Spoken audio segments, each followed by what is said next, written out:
চট্টগ্রামের পটিয়ায় ভ্রাম্যমাণ আদালতের অভিযানে ৪৯,০০০ টিয়া জরিমানা আদায় করা বৃহস্পতিবার ২৮ আগস্ট সকালে দ্বিতীয় দিনের অভিযানে পটিয়া পৌরসভার বিভিন্ন গুরুত্বপূর্ণ পয়েন্টত এই কার্যক্রম পরিচালিত হয়। অভিযানের নেতৃত্ব দেন পটিয়া উপজেলার নির্বাহী কর্মকর্তা ও ভ্রাম্যমাণ আদালতের নির্বাহী ম্যাজিস্ট্রেট ফারহানুর রহমান। এই সময় উপস্থিত আছেন পৌরসভার নির্বাহী কর্মকর্তা মোহাম্মদ নেজামুল হক, সহকারী প্রকৌশলী মিজানুর রহমান খন্দকার, লাইসেন্স পরিদর্শক বিধান দাস, অর্জিত কুমার বসুদে এবং নকশাকার আবুল ফাতা আল মামুন।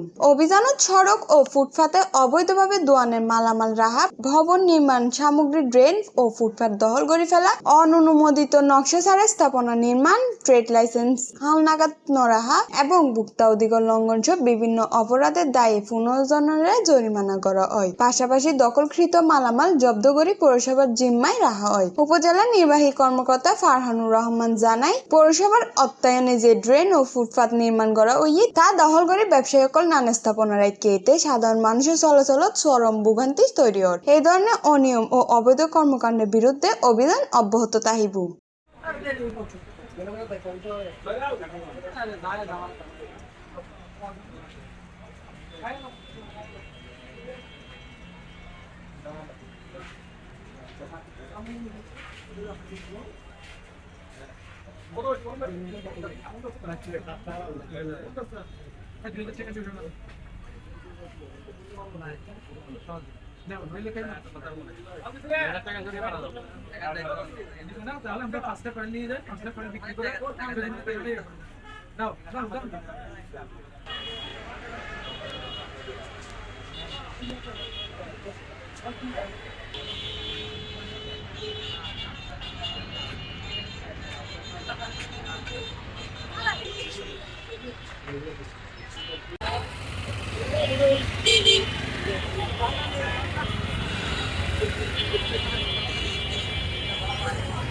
আজকের এই যে উচ্ছেদ অভিযান চলতেছে পটিয়ায়, আমি পটিয়া উপজেলা নির্বাহী কর্মকর্তাকে ধন্যবাদ জানাতে চাই। দীর্ঘদিন এই যানজটের কারণে সাধারণ মানুষ এবং ছাত্রছাত্রীরা লেখাপড়া করতে রাস্তাঘাটে অনেক যানজটের কারণে ঠিক সময়ে স্কুলে যাতায়াত করতে পারতেছে না, অনেক মানুষ অনেক কাজে যাতায়াত করতে। তাই এই আজকের এই যেই উচ্ছেদ অভিযান হচ্ছে, এই জন্য আমি পটিয়া উপজেলা নির্বাহী কর্মকর্তা আমাদের পটিয়াবাসীর পক্ষ থেকে ওনাকে ধন্যবাদ জানাচ্ছি।